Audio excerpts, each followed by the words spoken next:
what's going on, everybody? And today I'm going to be doing some basic editing in SoundDiver with the Ensoniq Fizmo. So one major downside to the Ensoniq Fizmo is that you cannot edit all the parameters from the keyboard itself. It is required that you use SoundDiver to really dig in and get to the heart of the synth. Now, to a lot of people, that was one major downside, and was one of the main contributing factors to the Fizmo's failure.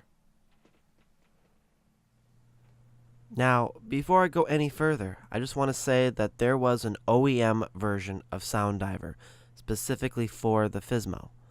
But I will be doing this video with full version 3.0.5 due to issues I have with the OEM build.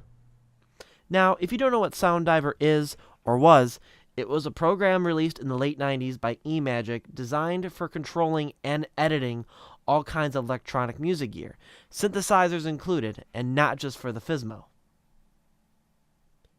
And for anybody who is wondering, I am running this on Windows 7 64-bit, and it does run fairly stable. Now, if this was your first time opening up SoundDiver, it'll prompt you to click a bunch of extra stuff. Now, for me, I already have it set up to go right to the editing page. But normally, it'll take you to a list of brands and models of various gear that this program can edit. You scroll down, you find the device you're looking for, and you click it. Once clicked, it'll then start scanning all your MIDI channels for that specific device.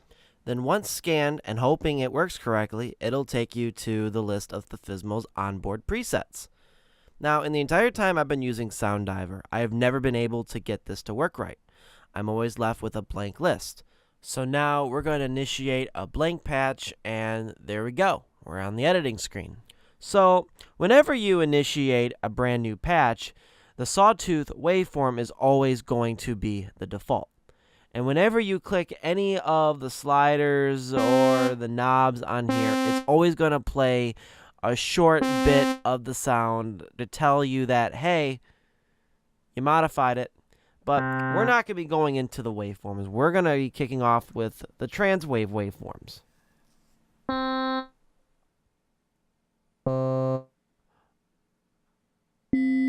But yeah, editing the Fizmo is a lot of this, a lot of repeated noise, and it can get annoying after a while. But another thing I want to talk about is the insert effects. Now, it seems to be an issue that a lot of other users seem to have, and it's not just me. It doesn't matter what effect you pick, what variant you click, there's no way you're going to get the insert effects to work. And it can be very frustrating for someone who relies on effects to build their sounds.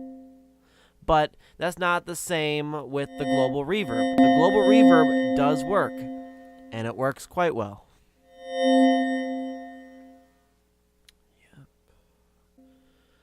Well, alright guys, this is pretty much what the rest of the video is going to be of. Hopefully it'll give you some insight as to how the Fizmo is edited with SoundDiver. If you've enjoyed this, please give it a thumbs up and make sure you subscribe. I plan on doing a continuation of this edit, and there's more tutorials like this to come.